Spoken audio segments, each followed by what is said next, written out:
Hey everybody, welcome back to We Are the Batman. I'm Mike.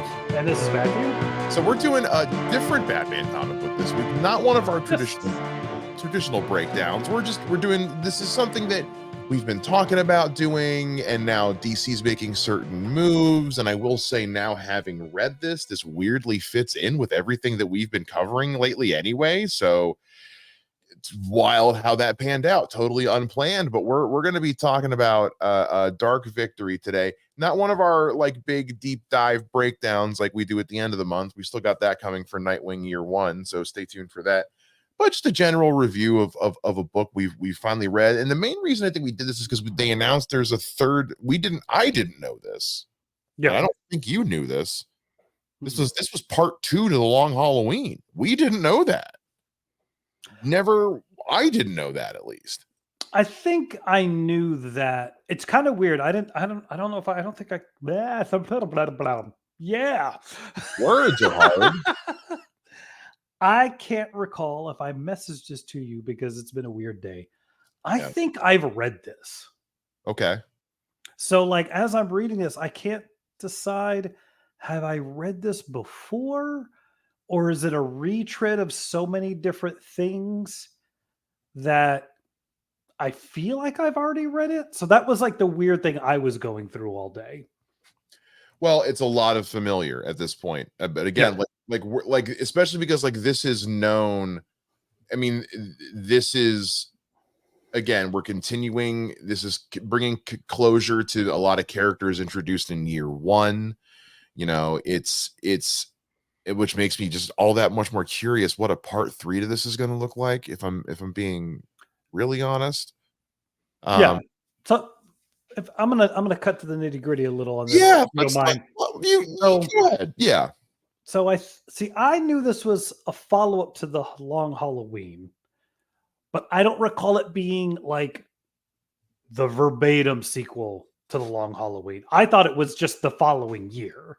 Right, not a sequel, but just the next thing that happened. Yes. This is quite literally like it's like what, 6 months later? Yes. And it's Not even? it's this, I mean, Long enough there's a new DA.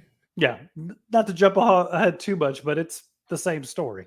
But my point more is that like so Yeah, so people listening in audio can't see the face I just made to Matt, but it's like, yeah, it kind of is just kind of it's yeah, we're doing it. It's Ghostbusters doing it. Yeah. So it's like, and they added a kid, like Ghostbusters too. Yeah. So this is what I'm going to go a little deep on this for a second. So keep in mind when this comes out, like the Long Halloween is late 90s. Technically, the DCU has rebooted with Infinite Crisis mid 80s, mid to early 80s. So there's still a lot of like stuff they're slowly reestablishing. Yeah, that's true. So this story seems to kind of reestablish or maybe rewrite Year 2 for Batman, being the Long Halloween. This redoes Year 3. I'm glad you brought that up, because I was going to bring up the exact same thing later on. I was going to say, while like I enjoy everything that's come from Year 2, and like without Year 2 there is no Mask of the Phantasm, without Year 3 there is no Robin's Reckoning. Yeah. However, Long Halloween and Dark Victory are by far superior Years 2 and 3 to Batman's Year 1. Kind of, yeah. I mean, the timeline doesn't match exactly, but in terms of just being sequels to that story, yeah, while I did not like this one as much as I did the Long Halloween, I still found it to be a better read than Year 2. And Year 2 was okay. Well, and fine, but this was better. Well, and I would almost say the way that both of these stories are built, everything in Year 2 could technically still have happened. Because you're not wrong. We talked about that when we talked about Year 2. So I think with this, everything that happened in Year 3, they've messed with, like, the Zuko thing is still there, kind of not. It's kind of a weird skirting the line of have we redone this or not? Because ultimately, and not to be weird about it, ultimately we just want Robin. Right. They've just And now weaved the Robin's background into the whole Carmine Falcone we did. weird crime, blah blah blah. We've and we just did Robin Year One not long ago, and you know we're doing the sequel to that with Nightwing Year One next week. But now having just read this, I want to go back and reread Robin Year One. Yes, because I'm wondering how this will affect my thoughts on Robin Year One, because I loved Batgirl Year One and I really liked Robin Year One. So I'm wondering if, having gone into Robin Year One, which is the sequel to this, one of the sequels to this, it's the same continuity. It does make me wonder if it will give me a different appreciation for it that will bump my love up for it more. I don't know. See, and I'm just trying to figure out what they're doing with this third thing. Yeah, that's the part I still can't wrap my head around. I have no idea what they're going to do with a part 3. I mean, the only thing I can think is name of that, by the way. No, I was gonna say, like, the other thing too is like Year One is so Robin's story. There's still other things that could be happening between the lines and between the time breaks. So you still have whatever this third thing from Jeff Loeb and I forgot it's not Tim Sale. He's gone. Unfortunately. Oh crap. We'll look it up. But I think one thing at a time. Yeah. I think for me, the problem is this. I'm just trying to we're both Googling at the same time, kids. Yeah. No. As I say is I think I'm just trying to postpone the idea or put off that I don't want to say what I'm about to say. And it's ultimately this. I didn't particularly like this. You didn't care. You didn't care for this book. I liked this book more than you did. Yeah. I think that's where I'm kind of like Long Halloween was okay when I first read it. I don't think it held up for me personally on rereads, and it's okay. I don't think for me personally it is not the defining thing that I think everybody makes it out to be. Mm-hmm. And I'm not trying to take away from it. Like, it's pretty cool, but like I also think that pardon me, we could have, so this one to me, it didn't grab me. And I think part of that may be, and I have to be totally honest with myself, as I know Robin's in this, so I'm just clocking time until he shows up. It does take us a long time to get there, especially because he's on the cover. So anybody going into this book knows, oh, we're introducing Robin in this continuity. Yeah. Cool. It takes us a very long time just to introduce Dick Grayson, which is issue 9. If what, that was it? It's like issue 9 or 10. He's not. I mean, it takes a bit. It takes a bit, and I think that's where. And he doesn't even put on the actual Robin suit until the last episode, the last issue. The last issue? Was it the last? It was the last issue. Yeah.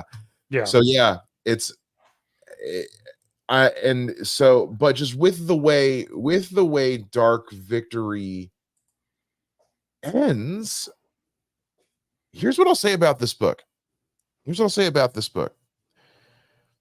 If anything, this has given me more things to be curious about for the Penguin series and Batman Part 2 than it has for Part 3. Yeah. Because so much of this, because Sophia is going to be a major player in the Penguin, because of the story elements they pulled from the Long Halloween that seem to be continuing on from what we've seen in the trailers in the Penguin, it makes me wonder if this is the route they're going for Batman Part 2.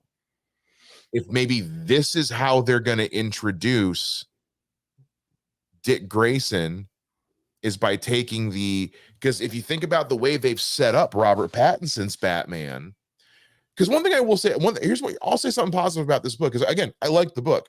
I love the idea that we're focusing on why Batman needs Robin. Yeah. Like we're choosing to focus on the ultimate theme is Bruce is, he can't do this alone. He's got to stop he's got to let people in.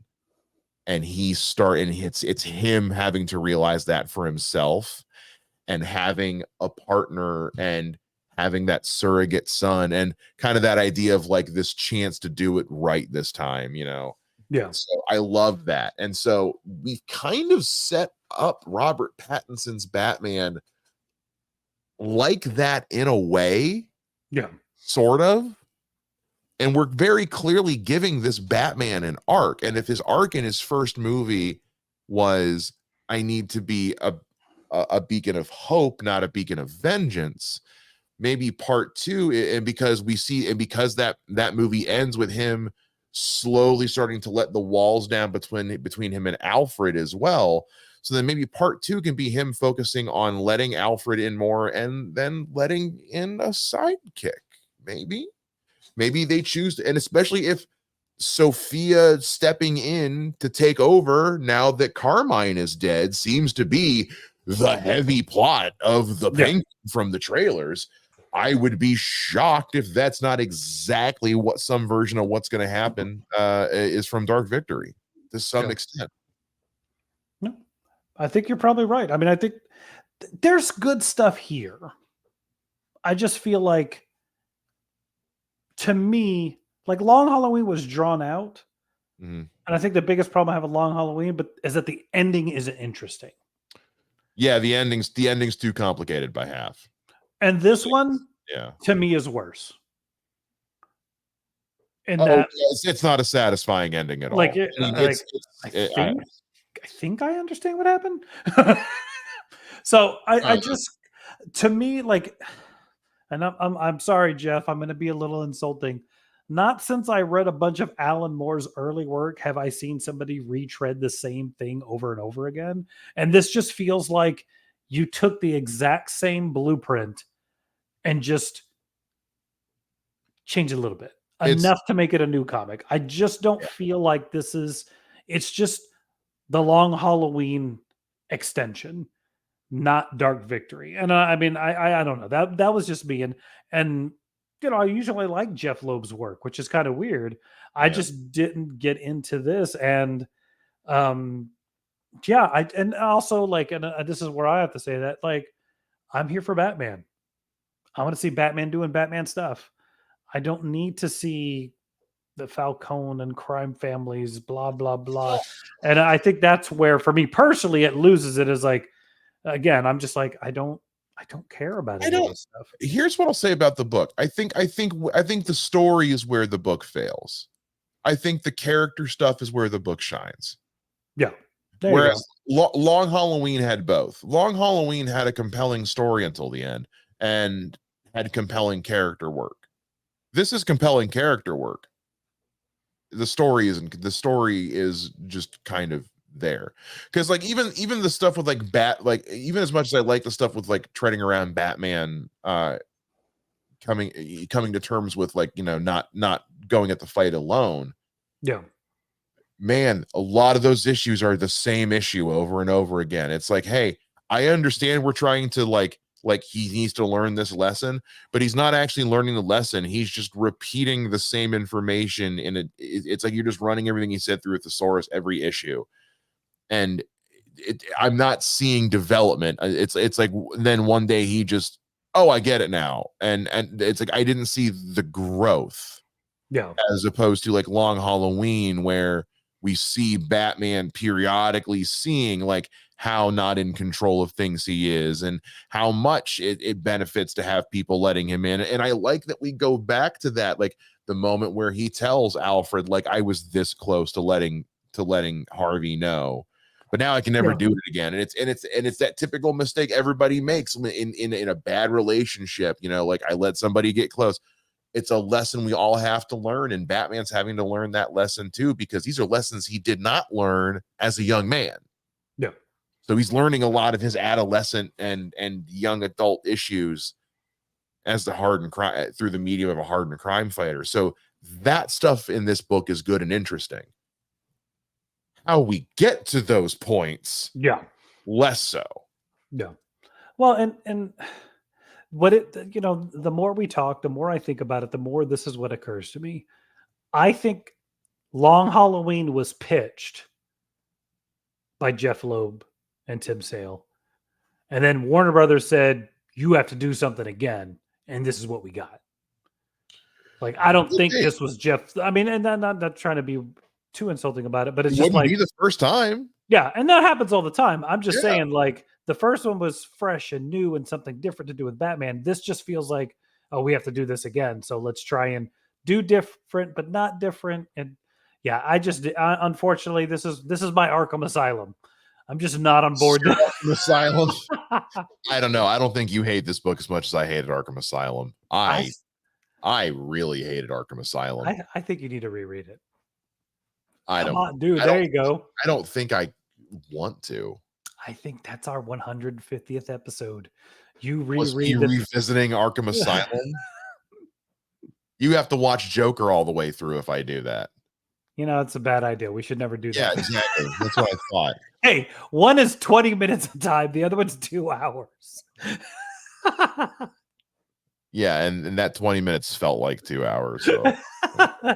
It's gonna be 20 minutes to read one of Joker's speech bubbles in that book.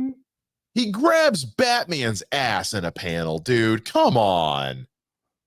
Batman literally walks up to Commissioner Gordon and goes, "What's up, Jim?" Yeah. It's some of that, but some of it's weird. Yeah. Anyway, writing in that book, nothing happens. Anyway, go listen to our Dark Victory. Dark Victory. Go listen to our early episode reviewing. Oh God, that's an early episode reviewing like 4th episode. Yeah, Batman Arkham Asylum, the book, not the game, the book. Yeah. So yeah, I think that's my thing. Is nothing here feels inspired. It feels like we're just doing something to do something because the first one did so well. And like I said, I can't decide if I've read this before and I don't remember it. Yeah, not, you know what I mean? Like I'm reading this and I'm like, I don't remember these things, but I remember some of this. Or if I've read bits and pieces of it, because I know I had like the first couple comics. And I think I know why I stopped buying them. Yeah. So but at the same time, what we kind of talked about before this is like, if you love the Long Halloween, this is that thing. Yeah. If you like that 12, 13 issue story about Batman somehow not solving a crime and nobody else solving a crime. And then at the end, you're not sure if you solved the crime. This is your book. If you're not into that kind of thing, this is not your book. I will say this, as far as the whole, if you love the Long Halloween thing, if you love the Long Halloween from a thematic standpoint, yes, because as frustrating as I find the ending of the Long Halloween, the book, this ending sucks. Yeah, I can get past the ending of the ending of the Long Halloween is contrite. The movie did it better. This ending is just terrible. This is I was faking it the whole time. Yeah. Okay. Sure. Yeah. All right. It's not interesting. It's just not interesting. I think the more interesting thing would have been to have it be, have it be Gilda. Yeah, that she came back. She completely snapped and this is her getting revenge for just her life falling apart. I don't know, anything. Just having it be Sophia faking paralysis the whole time.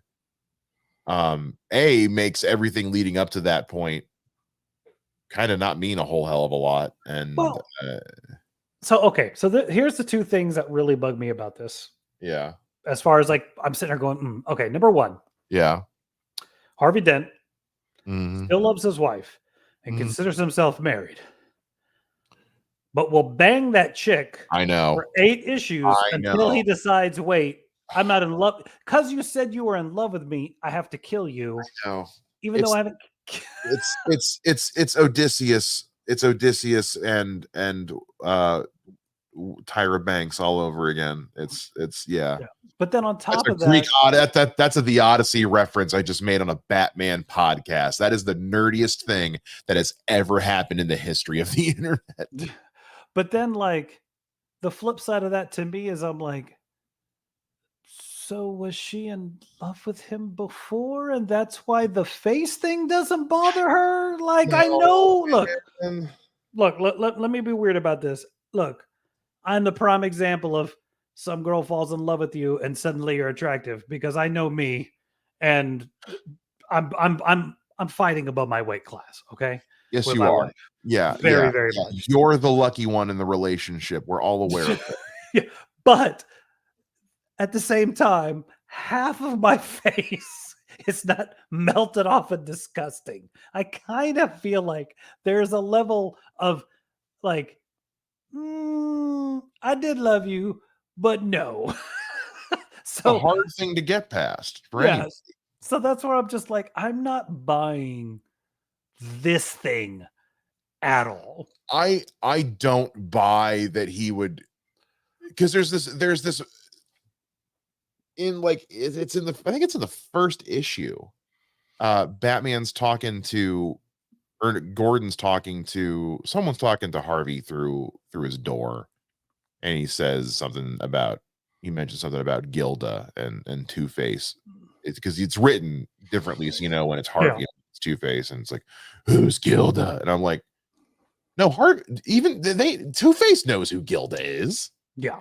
Like, and no, like I don't. It was one of those ones I was like, that doesn't. I don't understand that. There's not a conscious separation between the two. Yeah. They're aware of each other. Yeah. And so the idea of like, I think it was meant. I think the idea, the way that it was written, was supposed to be that like Two Face is now completely like shut himself off from Harvey, so that Two Face is banging the chick, but Harvey's still married to. I don't know, and that's kind of where I'm like, Yeah. again, it's one of those like, they tried to make it too complicated by half. Well, and it's also that thing of I feel like you wanted the cool moment of him just shooting her, but that then negates what you've built about this character in the previous issues. It does. No, it Yeah. does. Yeah. But I will say this. So I got 2 positives. Super Yeah. positives. Ready?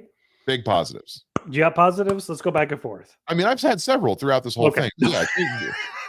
I All mean, right. again, I liked this. I have criticisms, but I liked the characterization stuff. I just didn't like the story. Yeah. The moment when Gordon and Two-Face are facing off Mhm. and Two-Face has the cop like hostage and he's like, "You won't shoot me." And then you just have that moment of they're just like zoom in on their eyes and he's like, "All right, I give." And I'm like, "Bro, you knew Gordon was about to brain pan you." You won't shoot. Oh wait, no, you 1,000%.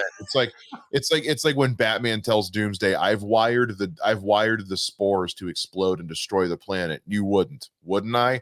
No, you actually 1,000% Dark side, would. dark side, dark Dark side, side. dark side. What did I say? Doomsday? Tuesday, I was like, I do that every time. I don't know why. makes sense. Because Apocalypse, Doomsday, it just makes more sense. But anyway, yeah, Dark Side's like, no, actually, I think you are the only person that actually would blow up a planet to stop me. Yeah. Yeah, Yeah. you would be willing to do that. Yeah, yeah. I thought that was really cool. And then the part where Robin figures out the riddle. Yeah. How did you feel? I know it took us too long. I know there's not enough of the Robin stuff in here for you. What was in there? How did you feel about it? It's the best part of the thing. It's the only reason to read it. But like in general, like is it, are you like compared to the rest of the book, or is it good Robin stuff in spite of the rest of the book? Yes, the latter. Like Yeah. like the stuff ahead because you do I think to me, and I think some of it's in the year 1 stories and even the Nightwing year 1 is Mhm. like for the longest time it was supposed to be like Nightwing was the natural athlete. Jason Todd was the more vicious. Tim Drake was the smart one. And that was like for the 80s and 90s, that's kind of how the whole Robin situation is. That's Like, how you characterized anything in most pop culture is like every character has to have one thing that defines them so that it's easy for kids to understand because kids are dumb. And then we learn pretty quickly, oh, kids aren't dumb if you just treat them like people. But I think this shows you like, no, like Dick Grayson is very, very intelligent. There's a reason why Batman takes him on. Yeah. As much as it's cool that he can be acrobatic, that doesn't mean you can teach him all these other things and that he becomes excellent at them. So I think like there's a lot of cool moments of like, oh yeah, no, he understood this. He picked up that. I mean, he was already onto a lot of those guys before Batman shows up. You've got to have a good head on your shoulders to be able to keep up with Batman. You have to be intelligent. I mean, Alfred's also no slouch. Like you know, and again, props to Cape Crusader, more smart Alfred. But yeah, we see a lot of that in Robin year one, and in year three. Yeah, in year three. He solves it before Batman does. And yeah. Dick Grayson's smart. I think we said this about when we were talking about Batgirl year one, which is like what's cool about these books is like the sidekicks have the same mission as Batman. They just are having fun while doing it. Yeah. So yeah, it's long been said that Nightwing is Batman with a personality. Yeah. Batman had a childhood. And he likes them chicks. and that man has a divining rod between his pants, between his legs and his pants. Anyway, so yeah, like you know, to kind of put a pin in this thing, I think if you're a completionist, or if you're just a big fan of The Long Halloween and you haven't read this yet, I'd say give it a shot. Yeah, I think it's one of those things you either get. I don't know where anyone's going to fall on this. It's not even a love it or hate it. It's like I think everyone's going to feel something different because even like when I looked like what the critical response on this thing was, it was mostly positive, but it was mixed. It was like it's good, but Long Halloween was better. And again, I've said it several times. It's basically Ghostbusters too. It's Diet Coke. It's the same thing, just not quite as good the second time around. Well, let me ask you this. Does this make you more or less excited for whatever they're bringing? Neither. Because I hadn't, when they said the last Halloween, which is the name of the part 3, it was coming.